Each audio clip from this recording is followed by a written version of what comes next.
let's get you the headlines. Harrowing testimony at the U.S. gun control hearings, but will it move politicians to action? He shot my friend that was next to me, and I thought he was going to come back to the room, so I grabbed the blood and put it all over me. Gymnast Simone Biles and dozens of other athletes sue the FBI for failing to stop convicted sex abuser Larry Nassar. Now, more than 90 women have filed a lawsuit against the FBI for failing to stop the convicted sex abuser Larry Nassar, despite knowing of complaints against him. The claimants, who include the US Olympic medalist Simone Biles, are seeking more than $1 billion in collective damages. And on his first trip to the Democratic Republic of Congo, King Philippe of Belgium returns a priceless kangaroo mask taken out of the country before independence in 1960. King Philippe of Belgium has condemned the discrimination and racism of his country's colonial rule in Africa. He made the comments on a week-long trip to the Democratic Republic of the Congo. While there, he returned a tribal mask, one of thousands of artefacts taken during Belgian rule. Donald Trump and two of his adult children, Donald Jr. and Ivanka, are due to testify in a New York State probe into the former U.S. president's business practices starting on the 15th of July. The court last month refused Trump's appeal to overturn a ruling enforcing subpoenas for the former president. The case centers on claims that Trump misstated the values of his assets in various financial statements. A man has been charged with attempted murder after allegedly making threats against the U.S. Supreme Court Judge Brett Kavanagh.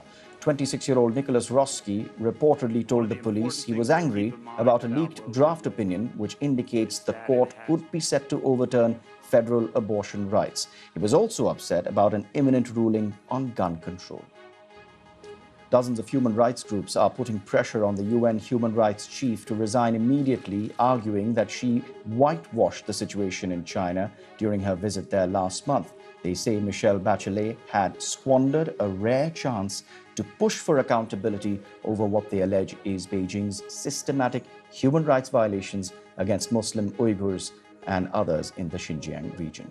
Election campaigning is underway in Papua New Guinea, and it's hoped this time women candidates standing will get their chance to enter the country's current men-only parliament.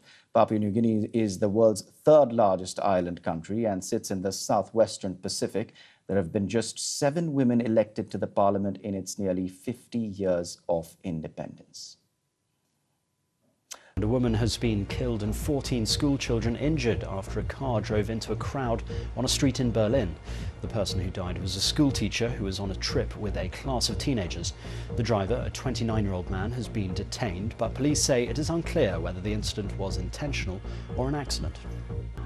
Former Hollywood film producer Harvey Weinstein is facing 2 criminal charges of indecent assault. The alleged offences took place in London 26 years ago. The Metropolitan Police charged Mr. Weinstein after reviewing the evidence against him. And now the world of men's professional golf is being rocked by a breakaway Saudi-backed tournament that's about to get underway in the English town of St Albans. The 8 events will have prize money totalling £200 million, with many players rumoured to be getting hundreds of millions more simply for turning up. The US golf body, the PGA, has threatened to ban any of its members that play in the events. Now, President Biden has told the Summit of the Americas in Los Angeles that democracy is under assault around the world, but it is an essential ingredient to the future of the Americas. Mexico has led a boycott, though, of the summit by several nations in protest against Washington's failure to invite the left-wing leaders of Cuba, Venezuela and Nicaragua. Well, let's have a listen to what Mr. Biden has been saying at the opening of the summit. In a moment when democracy is under assault around the world, let us unite again and renew our conviction that democracy is not only the defining feature of American histories, but the essential ingredient to America's futures. Joe Biden speaking there a little earlier. Well, I spoke to our North America correspondent David Boylis earlier and asked just how significant it is that these particular countries aren't attending that summit.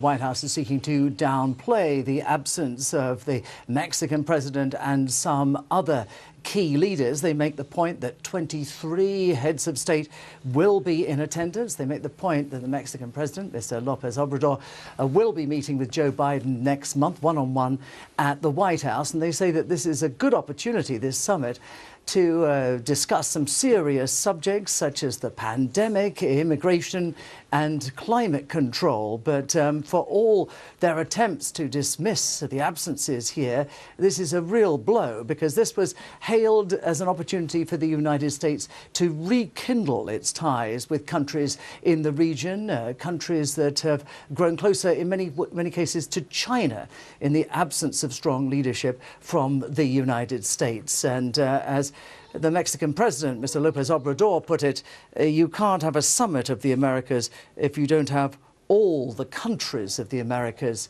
in attendance, Simon.